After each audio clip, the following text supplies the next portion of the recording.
Problem 18. At a market where each fruit costs a whole number of cents with no tax. Allison buys 22 apples and 7 boxes of blueberries using whole dollar bills.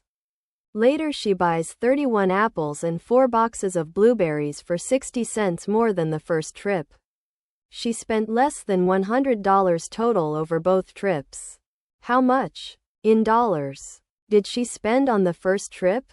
You can pause here and solve the problem before seeing the solution.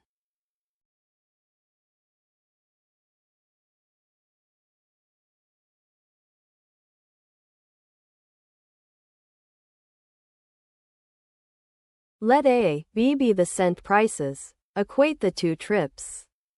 The first trip is a whole number of dollars. 43A leaves 40 mod 100.